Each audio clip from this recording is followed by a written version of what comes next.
hot and techy Brezza, the Citybird SUV.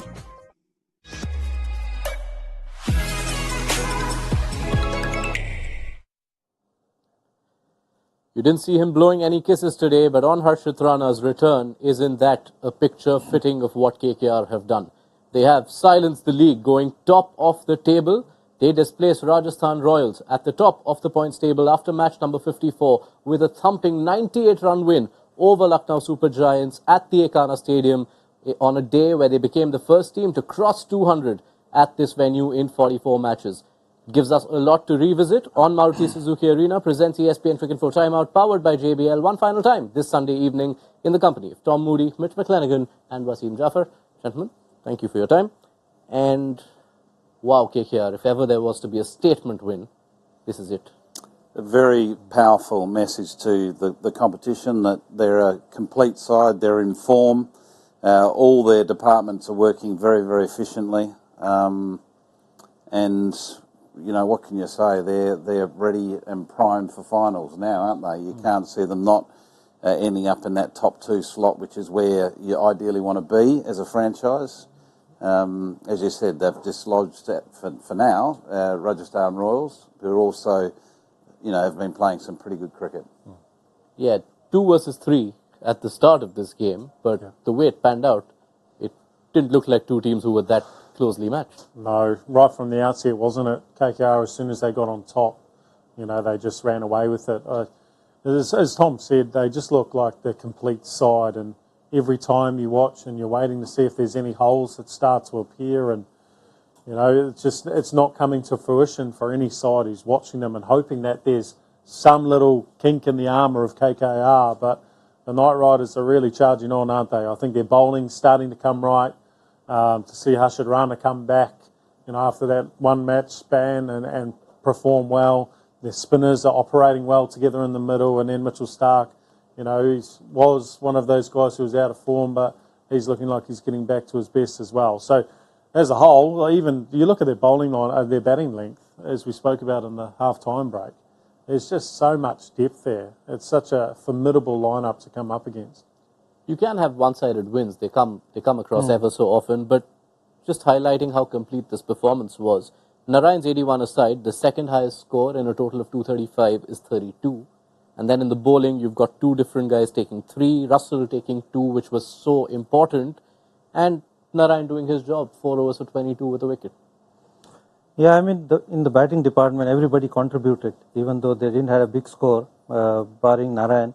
But they all had impactful scores, so that always helps, and it helped them score such a big total when you're put into bat first, and then again while bowling, everybody contributed. You said that Russell's couple of wickets of Stoinis and Pooran completely nailed the game there, but I thought Harshit bowled well, so did Narine and so did Chakravarti. So everything's coming together for KKR, in my opinion.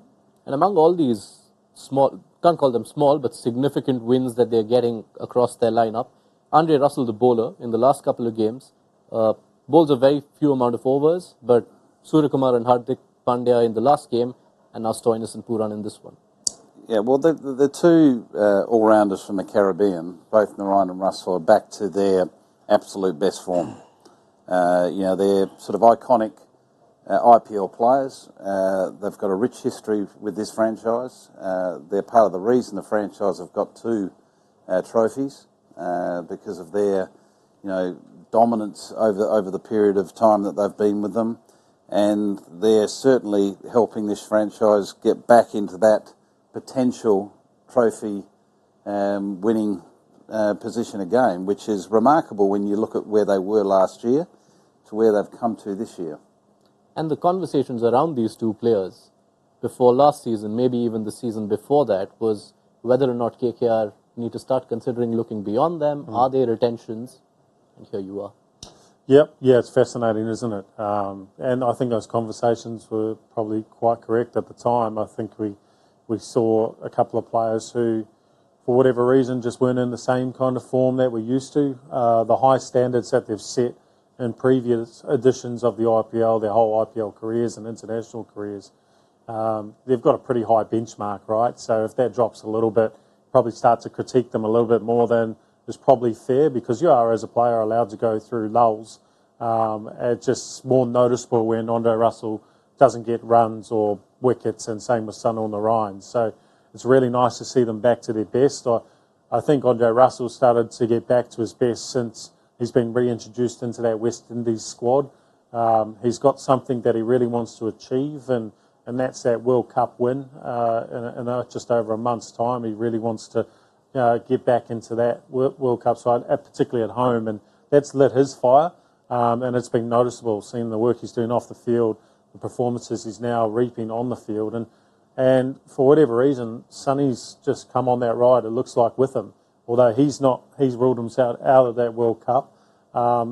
He's being motivated by a different fire, or someone else has lit the fire, and that seems to be Gowden Gambier just coming in and saying, "You're the man who when I was leading KKR, was, led us to so many victories at the top with the bats," and we've seen that batting form just flow on to his bowling performances as well. He's bowling better than we've seen him bowl in previous editions as well. So it's come nice in hand. Two different ways to light the flame, but both the same results.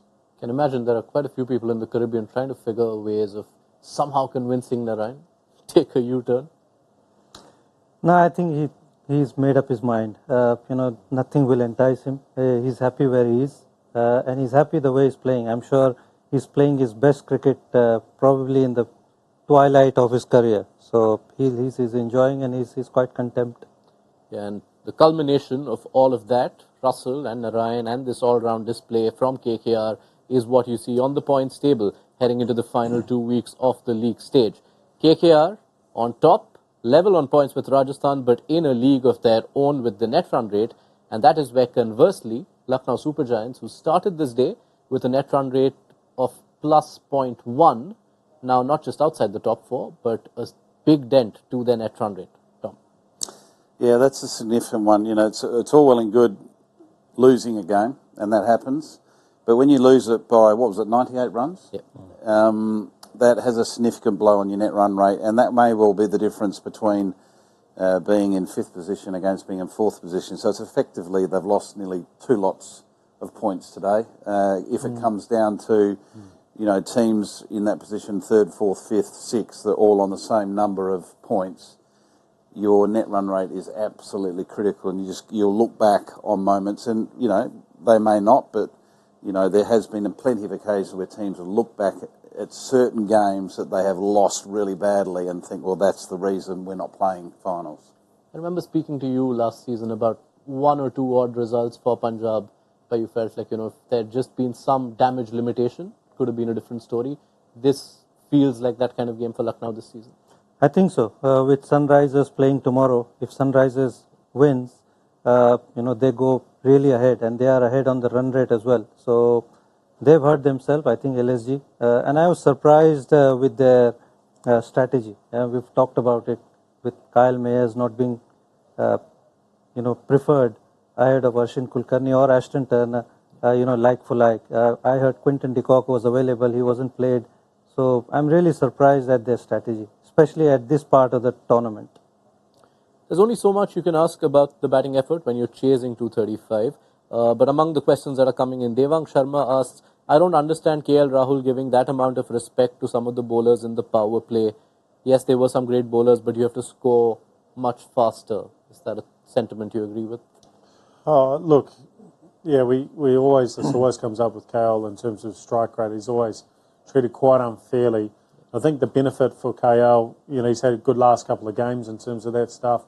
Benefit for KL throughout the tournament so far is that he's had someone of experience at the top with him, and the last 2 games in particular, he's found himself 1 wicket down very, very early, and also batting with a very inexperienced batsman. And not trying to single out Arshan Kulkarni, but you've got experience in that squad who can step up and do that job. Kyle Mayers, you mentioned about.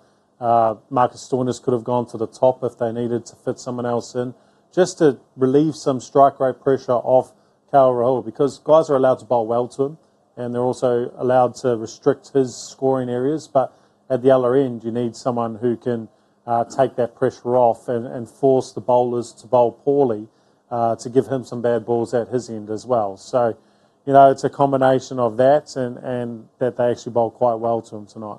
I think the other thing is when you look at Lucknow Super Giants, one of the things that they would have anticipated going into this season with the recruitment of Particle in the off-season trade, that, well, we've solved our top order.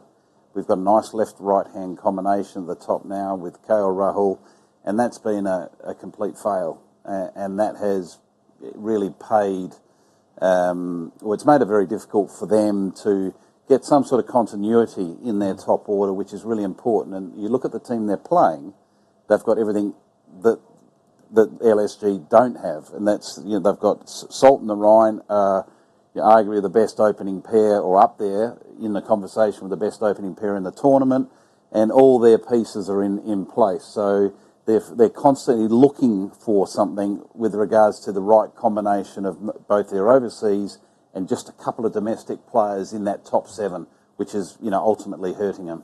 Yeah. And it didn't make much of a difference today, given the gulf in the margin, but it was, 166 needed in 12 and a half overs at the point KL Rahul got out. And fine, Huda and Pooran both haven't scored. But even in that situation, shouldn't Nicholas Pooran be the one walking out? Well, I mean, it's debatable.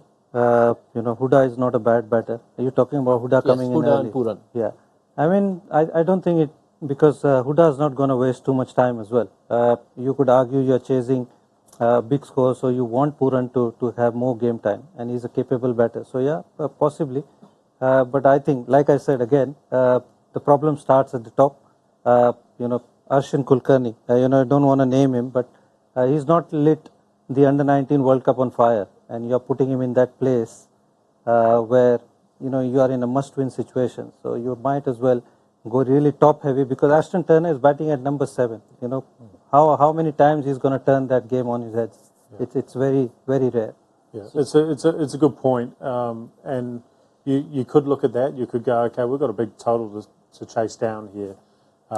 You may have gone into the game thinking that Ashton was the right guy to open, but you maybe could have looked at Stoinis opening and then Nicholas Pooran at 3, Ashton Turner coming up the order, making sure your best players are getting as many balls as possible if you're going to chase down 235. But also as well, the Deepak Huda one, I know that was the question. A couple of games back against Rajasthan, he struck at 160 and got a nice 50. So he wasn't a man who was out of form. It's probably a couple of guys around that. But yeah, you could have probably gone a bit top heavy in terms of that. It's not a bad strategy. I think even before the game, I think we touched on it. I think the actual selection they've got wrong. That they needed experience as an opener, and my understanding, Quinton de Kock has still got a hand injury, a finger injury. So whether he was 50-50 or not, I don't know. But Kyle Mayers is the one that's in waiting. He's a specialist opener. He's a power hitter. He's actually had success for that franchise previously when he's been given an opportunity, so he's hungry. So you go with that experience in a critical game like this, and then it enables you to keep, I suppose, your middle order consistent against suddenly asking Ashton Turner to come in and bat at 6 or 7 when a game's sort of, nearly gone. Yeah, you almost got to fight fire with fire as well. And Kyle Mayers is definitely a guy who would have come out and done that from the outset. Well, we're on the LSG batting conversation. This is interesting from Vijender Nalla, a regular contributor to this. It's addressed to Tom, but any of you feel free to take it.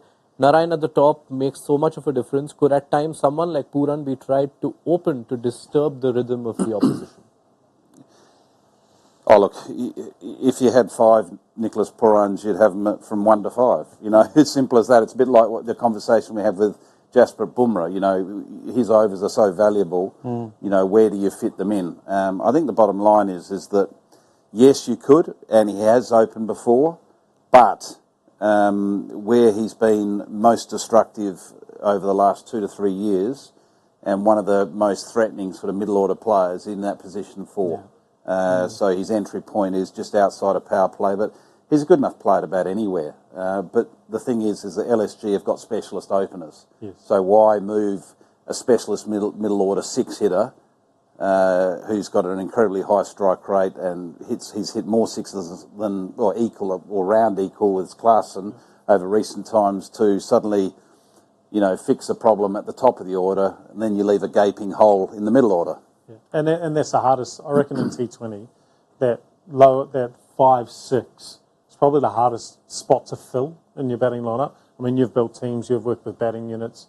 Would it be right in saying that's very difficult to find someone 100%.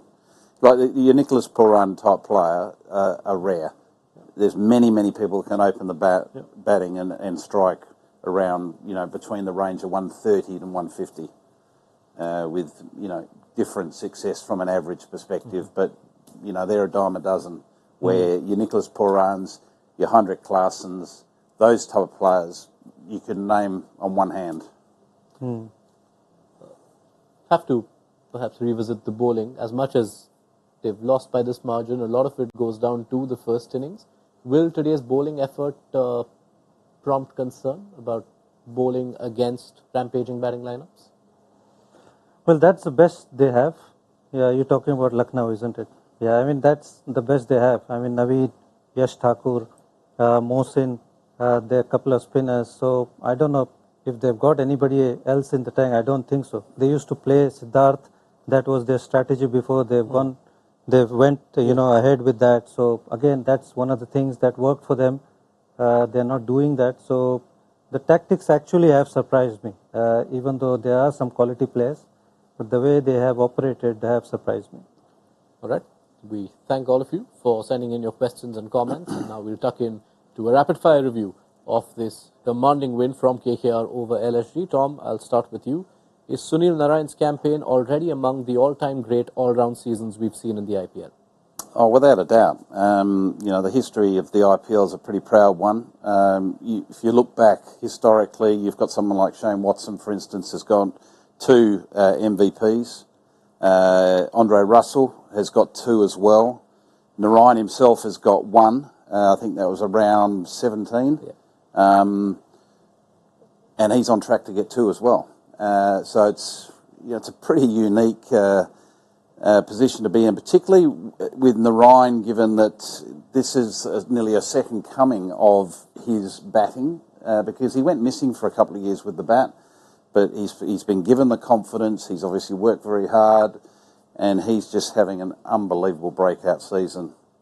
I will allow all those extra seconds because we're that's talking the end about of our rapid fire campaign. segment. Given Narayan's campaign. I apologise. I didn't realise that was a rapid fire. I thought that was just a genuine question. No, we started rapid fire, but I think given Narayan's season, we will grant all the extra seconds. Exactly. It deserved 220 lots. 40 seconds. He is playing like 2 players. Mitch, to you. Exactly. I did his batting and his bowling. Yeah, nice. Let's move on to the impact zone. Yeah, let's go. Okay, rapid fire, let's go. McClenaghan, back to the rapid fire. Did Lucknow not have the right bowling plans to Narine and Salt? I think they tried to go simple with their bowling plans in terms of hitting back of a length. And I think sometimes when you're looking at guys who are in form, you need to formulate a plan. And from what we saw, probably didn't see as much of an execution of a specific plan that we've seen from teams in the past in Narine. Wasim, did this game show the gulf in quality between Lucknow and Kolkata with both bat and ball? Yeah, I think so. And tactically as well, I keep coming back to that, how KKR keeping things simple and sticking to a plan where I feel tactically Lucknow has gone, awry in a long, way. Mitch, Stoinis and Pooran today, Surya and Hardik in the previous game, Russell the bowler proving to be a bit of an unsung hero for Kolkata? Oh, definitely an unsung hero. Well, actually probably a sung hero. Every time he comes in, he makes an impact almost immediately. It's uncanny how many times he takes a wicket with his first ball. He's a genuine partnership breaker, and he's bowling with some good gas this year as well. Tom, do you see Lucknow finishing in the top 4? They've made it certainly hard for themselves at the moment, particularly with that net run rate hit today. So, look, yes, I do. I still think they've got the quality, but they've got a harder road than what they had before. And finally, Wasim, 6 200-plus totals in 11 outings. Are KKR the best batting unit this season? I think so. I think obviously SRH is in the talk, but if you look at the depth, I think KKR is more threatening right from the top till the bottom. With Ramandeep coming at 8, I don't think SRH have the same depth. All right, that has us covered. And just wondering how satisfying this would be for Gautam Gambhir as an outing. He went to his former side and absolutely bossed it. Right, let's see who bossed the impact zone. That was just rhetoric. Clearly, let's head into the impact zone.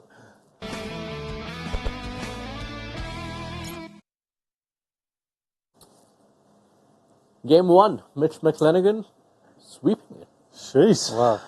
Yeah, that is embarrassing, lads. All three of you couldn't even add up to 142. Well, I guess that was mainly the Punjab Kings. Most of you went with Punjab Kings players, so understandable. 142. Are we going to double it up? No, that's not how it works. It's amazing how modest he tends to be on the days he wins.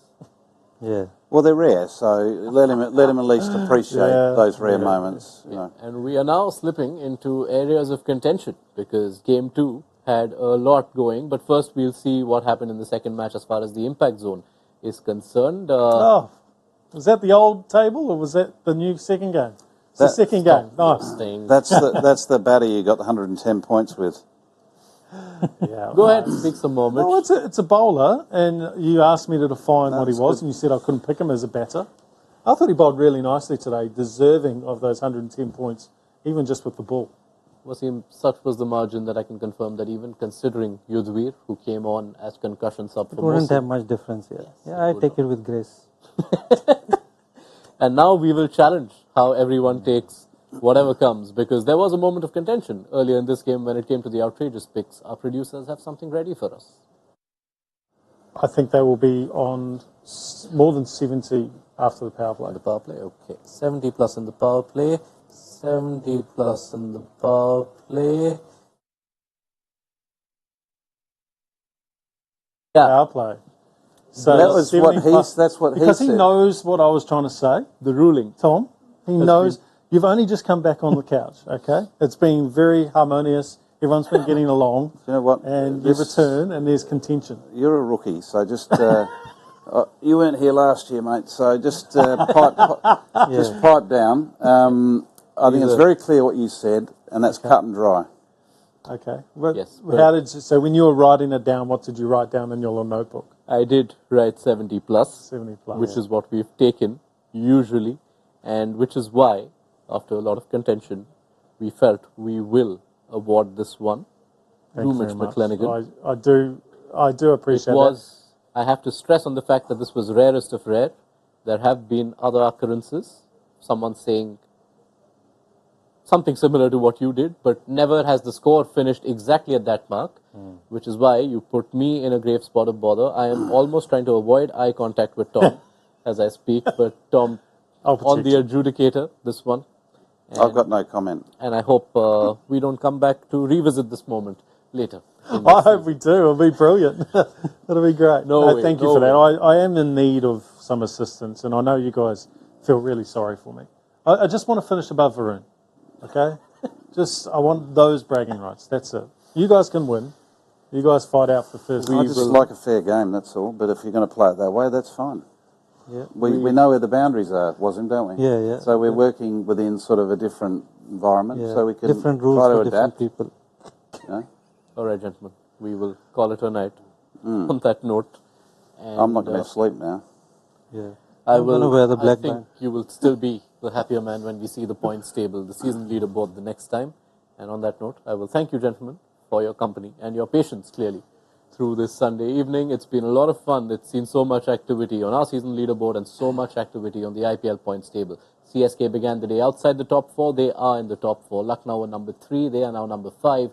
But the big movers are KKR, who are number 1 at the end of match number 54. 55 will be Mumbai Indians taking on Sunrisers Hyderabad. So be sure to join us for the build-up to that on Monday morning, Monday evening, just before toss time, on Maruti Suzuki Arena. Presents ESPN Cricket Info Timeout, powered by JBL. In the meantime, if you haven't already, go ahead and download the ESPN Cricket Info mobile app. It'll have you covered with all the action from Sunday, from the IPL, as well as the rest of the world. The schedule and the groupings for the Women's T20 World Cup later this year have been announced. You can catch that as well on the mobile app. We'll see you on Monday. Thank you so much for your company.